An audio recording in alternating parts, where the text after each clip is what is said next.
Welcome to Nutrition Lunch and Learn with Sandra, your RDN, where every week I have the pleasure of dishing out your weekly dose of nutrition wellness news for your mind, your body, and your soul. And I hope that everybody's having a great week so far. I hope your day is going well. And for those who are tuning in live, I thank you for taking time out and tuning in. Hopefully, you're having some lunch. And for those who are listening to the replay, I thank you for tuning in as well. And so, we are wrapping up our July theme with managing a social life without the weight gain. And so we're going to talk about how to enjoy your summer events without overindulging, okay? And so, are you ever worried about eating too much when you attend summer parties or summer events or even going on vacations? And if so, your concern is valid. On average, American adults can gain 5 to 10 pounds a year, and most of that weight gain happens during the summer months. And so, why? Well, typically, we're not on a routine during the summertime. We're traveling more, we're on the go more, we're not as structured as we are when the fall is in or when the spring is in.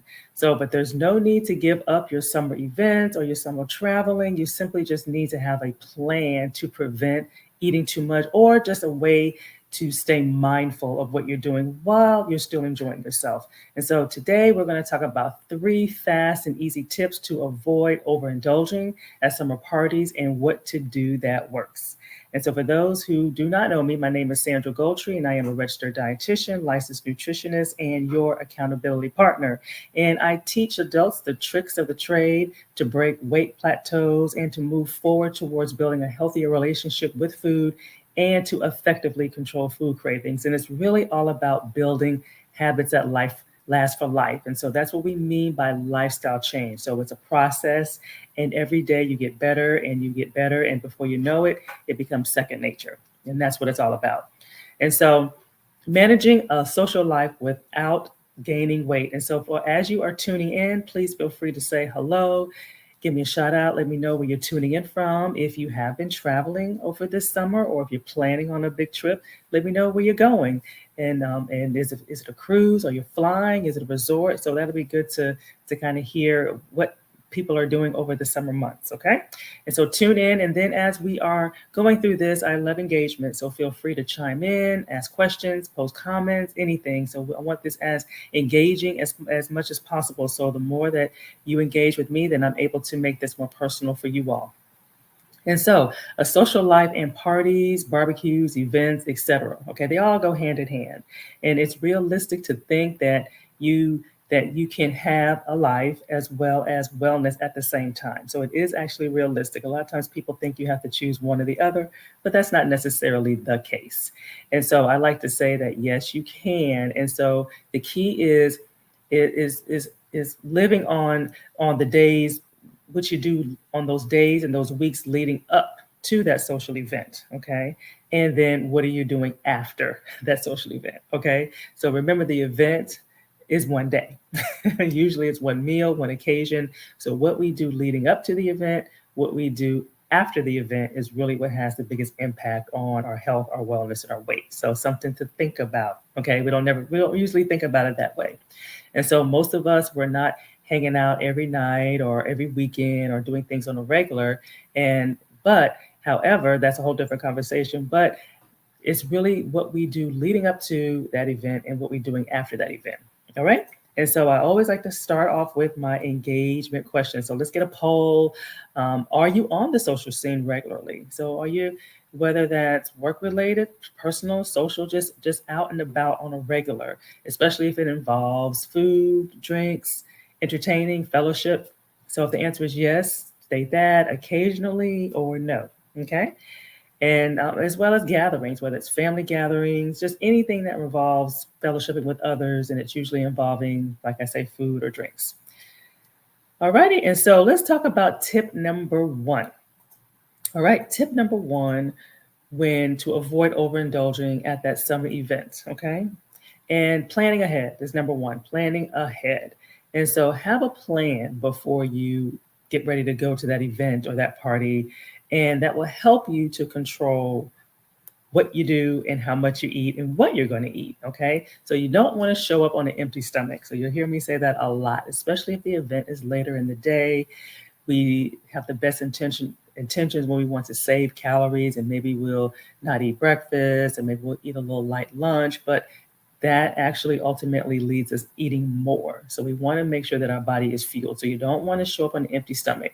You don't want to skip breakfast. You don't want to skip lunch, especially if it's a later event, and ensure that these meals are adequate. Okay, that's what's key. We want to make sure that these meals are covering our macros. So we want to make sure we have wholesome carbs and we have lean protein and we have heart healthy fats. So we don't want to just have vegetables, and we want to make sure that we are rounding it out, because therefore we're giving our body what it needs to avoid going to the event too hungry.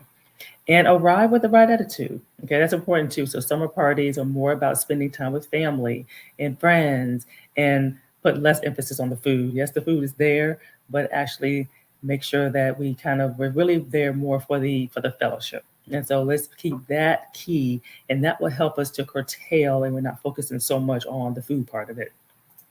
So, question, poll. So, which one describes you? Okay, when you are attending any kind of event or any kind of a party or anything like that, do you find yourself arriving on an empty stomach?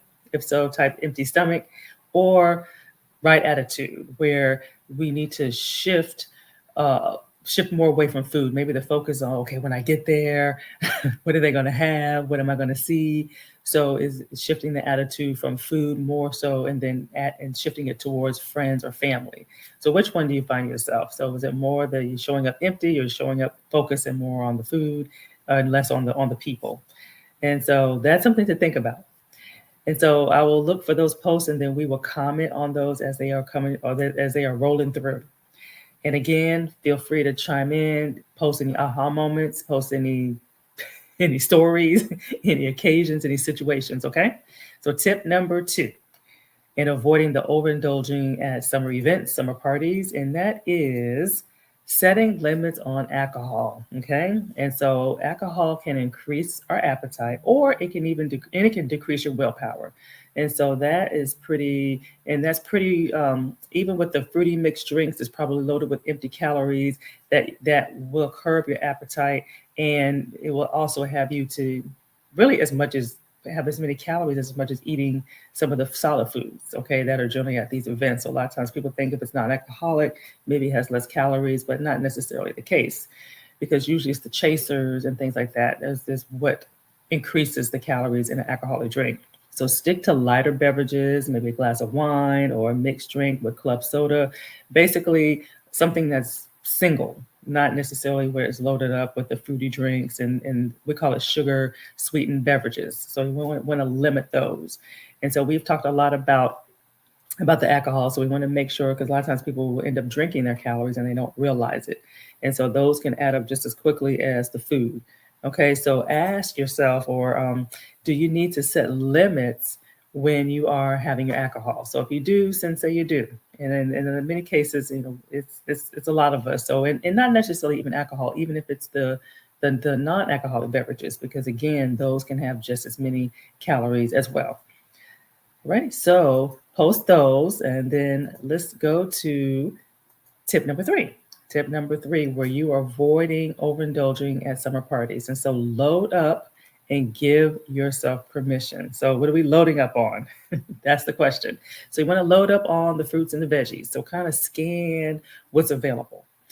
They have more fiber, they have fewer calories, it'll help you feel full as well as satisfying. So you're not constantly snacking so much. So include that along with the other foods that you choose. So a lot of times we tend to leave off the veggies or we leave off the fruit, things like that. So we want to make sure we include those in the equation, not necessarily replace what the other food options are, but we want to include.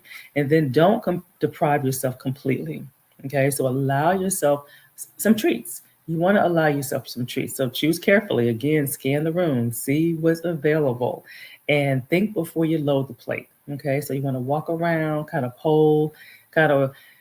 One mistake that people make is when they attend the event, they go straight to buffet or straight to where the food is, and sometimes it's not all available. And then when you choose, and then all of a sudden more stuff comes out, and then it's like, oh, I want some of that too.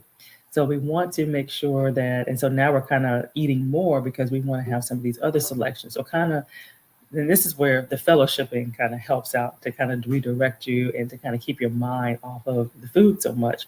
So give things a chance to show up and get set up, and then kind of scan and make sure you see what all your options are. And so save your calories for the foods that you really, really enjoy, as well as the foods that are really good. Okay, if it's just okay, then you might want to pass on that or not eat as much of it, especially if it's something that you can get anytime, any place, anywhere. So I like to save my choices for things that are kind of unique to that situation that I don't get on a regular basis. So those are some ways to kind of be selective in what you are choosing and what you're eating. All right. And so let's poll, ask a question here. So which one describes you? Okay. So when you're at events, do you need to veggie up? Do you need to have more veggies or even look for them and include them in on your plate? And do you need to give yourself permission? Okay, so intentionally say no to some indulgences for the sake of eating clean or because you're trying to lose weight. So sometimes that can backfire. So give yourself permission to enjoy some of those things that you like to have, and that you don't have on a regular basis.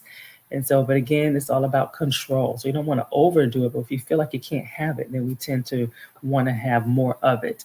So give yourself permission and know that it is okay to have those foods that you enjoy. Okay, because it's both. It's about food is about fun, and food is about nourishment. So we want to make sure we balance that out. All right. So the big takeaway here is, and again, post questions, post comments, anything that you have in addition to what we're talking about, or if there's an event you have coming up and you want to prepare, then definitely post your question or comment on there. So prolonging the moment. So the longer you linger before indulging in whatever's available, then the less likely you will eat too much or you will overindulge. So again, that's why I say when you don't show up hungry, then that's not the first thing you do when you get there. So kind of wait it out, see what's available, kind of assess what other people are saying is good and not so good. And then that way you're kind of getting your best choices and making the most informed choices. Okay. And so that is one of the good things. And so think about it, if you eat first and then, like I say, you finish everything and everybody, and then it's tempting to go back for seconds. And so that's another thing you want to be careful about going back for seconds. And what you're going back for seconds for. So you might want to be leery of that. So that's another reason to not show up too hungry, because then, like I say, we eat fast and then we tend to eat more. And then all of a sudden, when we realize it, we've kind of overeaten. Okay. And so again, you don't have to give up your favorite foods. And so you want to eat for fun, you want to eat for enjoyment, but also just make informed choices and make sure that it is really good for you and that you enjoy it. And that is what is key. Okay. And so just simply be mindful of what you're eating and what you're doing. Eat slow. That's a big one. Eat slow, enjoy the taste of the food, and fellowship more. Okay. And so, do you need help? A lot of times people need help with balancing it all. And so they're trying to figure out, well, how do I stay on track? How do I balance going to events? How do I balance travel? How do I balance just the summer months? How do I avoid coming out of the summer without having to lose a bunch of weight that I gained? And so, again, you want to plan ahead. You want to set limits, not just on alcohol, but also just on any beverage that is not water. You want to make sure that you have controls over that, and prolonging the moments. So that means not going straight to the buffet as soon as you arrive. Kind of assess the scene and then choose wisely. But yet you're still enjoying yourself. You're still having fun. You're still in getting things that you enjoy. So don't feel like you have to turn something down or not eat something that you really, really want because you're trying to lose weight. Okay, so don't have that impression because that'll backfire. So still enjoy. And one of the ways that you can kind of get an ideal, especially on what to eat leading up to the event. So a lot of times people are not sure what to eat or how much to eat leading up to the event, especially if it's later in the day. And so one way that you can kind of get an assessment of that is by downloading my free guide and meal plan. So it's a 5-day meal plan that has fast and easy to prepare recipes that contains step-by-step meal prep guide, as well as an itemized grocery list. So this is a good way to get some ideals on what to eat for breakfast, what to have for your snacks. And so you can actually follow the 5-day meal plan in its entirety, or you can pick and choose. You can pick and choose recipes that you want to try here and there, or maybe get some snack ideals that you never really thought about.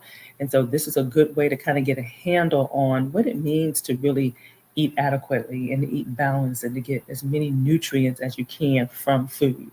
And so this will be a good way to not show up to the event starving, because you kind of have an ideal of some things to eat. And so very easy. Here's the URL to click on, actionchoices.com/jumpstart.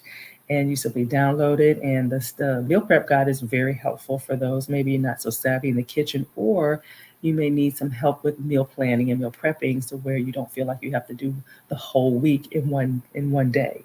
So it can show you how to stagger your planning and prepping to where you're only doing maybe one thing during the week or each day versus having to do all meals and all stacks. So that's very, very helpful. And it will give you the opportunity to take advantage of what it means to grab and go. I believe in grabbing and going during the week, where you're just warming up things and you're not having to cook and prepare things every single night, especially when we have busy lives. So it makes it really difficult to do that. So this is a good way to get a handle on that and to start kind of exercising those muscles with how do you make that time to plan and prep, because a lot of times that's very daunting for people. So there is a way to make planning and prepping very easy. Okay. So again, post any questions, any comments, any feedback that you have. Definitely share this video with those that you feel it will be helpful to. So it's all about ironing, sharpening iron. So please share this with others.